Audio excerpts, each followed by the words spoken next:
I think all of these might actually come out this year.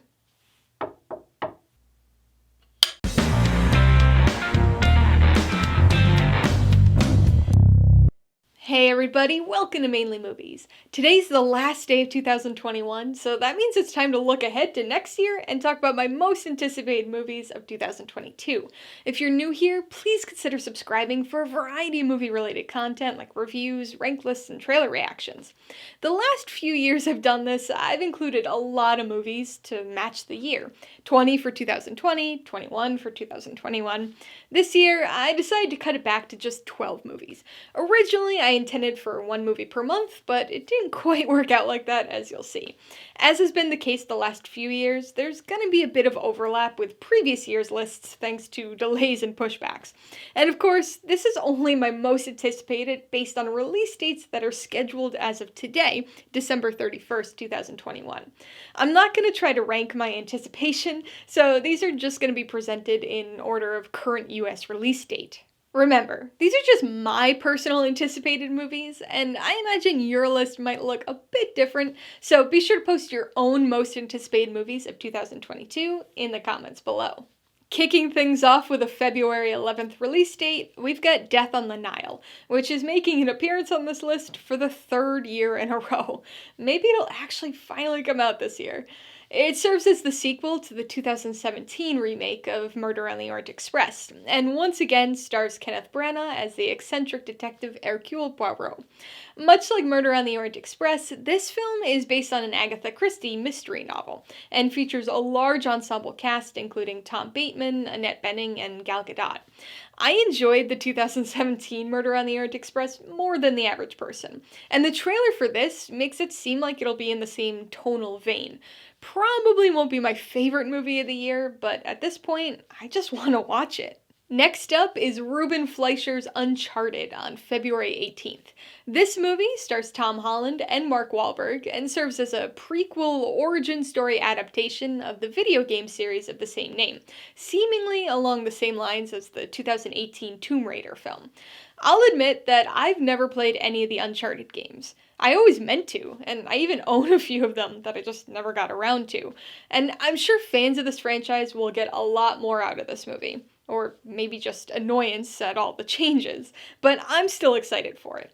This movie just missed the cut for this list the last few years, but it's certainly been on my radar.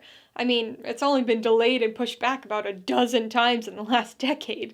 The trailer this fall only increased my excitement, and I'm really looking forward to what seems like a fun action-adventure film. Rounding out February is another newcomer to the list, The Outfit, releasing on February 25th. This one is directed by screenwriter Graham Moore as his directorial debut, and stars Mark Rylance, Zoe Deutsch, and Dylan O'Brien. It's a crime drama that focuses on an English tailor living and working in Chicago, where he gets pulled into the criminal underworld of gangsters who make up the bulk of his clientele.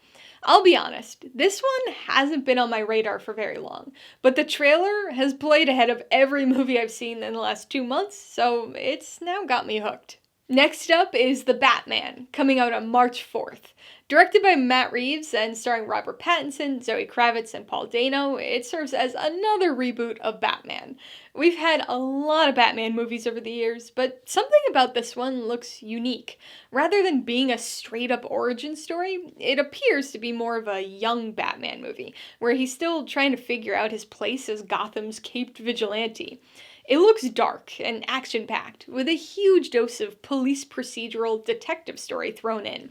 It feels like it's been forever since we got that first trailer at DC Fandom, and I've been excited ever since.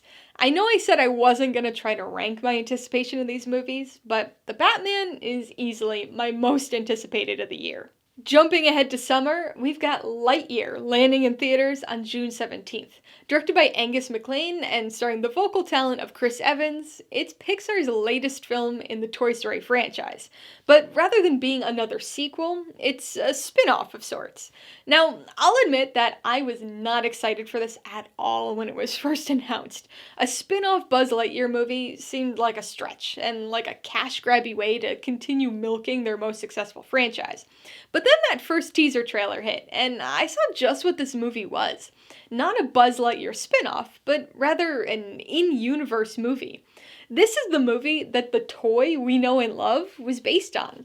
This is the movie that 6-year-old Andy watched that made him want his own Buzz Lightyear. And knowing that, it makes it a movie I want to watch too. Set to release on June 24th is The Black Phone. This is a supernatural horror film directed by Scott Derrickson and stars Ethan Hawke, Mason Thames, and Madeline McGraw. Set in the 1970s, a series of unsolved kidnappings rattles a small suburban town. A young boy finds himself the next kidnapping victim, only to discover that he has the ability to supernaturally communicate with the former victims, who attempt to help him escape before he suffers the same fate that they did. This is a movie that I had heard nothing about before catching the trailer randomly on TV one day. It piqued my interest, and subsequently finding out that it's based on a short story by Joe Hill, Stephen King's son, has piqued it even more. Next up is Bullet Train, directed by David Leitch. Releasing on July 15th, it stars an ensemble cast including Brad Pitt, Joey King, and Andrew Koji, and is based on the Japanese novel Maria Beetle. There's not a ton of information on this one yet, but it's an action thriller set aboard a bullet train. No surprise there. The hook is that this train has several assassins on it, who come to realize that their assignments are actually interconnected.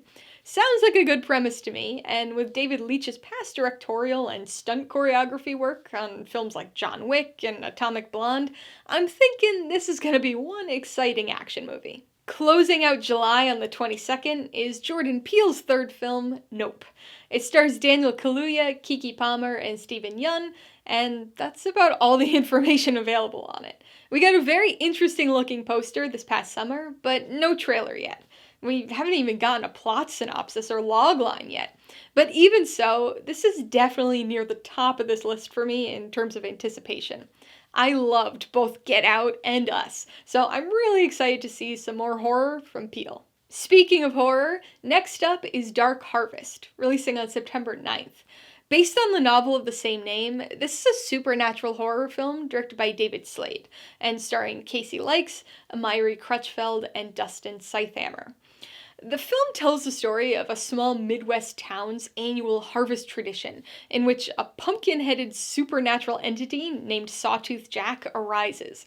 Each year, a deadly competition plays out, and the person who successfully confronts Sawtooth Jack wins the October prize, basically guaranteeing a way out of town.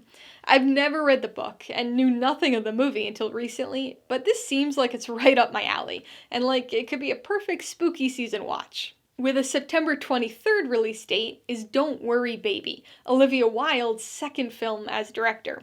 Starring Florence Pugh, Harry Styles, and Chris Pine, it seems to be a potentially fascinating psychological thriller. There's not a ton of information to go on right now, but Pugh stars as a frustrated housewife in the mid-1950s who discovers that her husband and her life may not be what she thought they were. I thought Wildes' directorial debut, Booksmart, was pretty decent, but I definitely wasn't expecting her next film to be a thriller, so she's got my attention now. Closing out September is Mission Impossible 7, set for release on September 30th. This is a carryover from last year's list, and has still yet to receive an official name, but is once again directed by Christopher McQuarrie. It follows the continuing missions of spy Ethan Hunt, and once again stars Tom Cruise, Ving Rhames, and Simon Pegg. As of right now, we don't know much about the plot, and haven't gotten a trailer yet, but some of the images that have come off the set have looked pretty exciting. I really enjoy this franchise, and Fallout was one of the best action movies we've had in the last few decades, so I'm definitely looking forward to seeing how they manage to one-up themselves with both the plot and the action. And my 12th most anticipated movie of 2022 is Halloween Ends, slated for release on October 14th.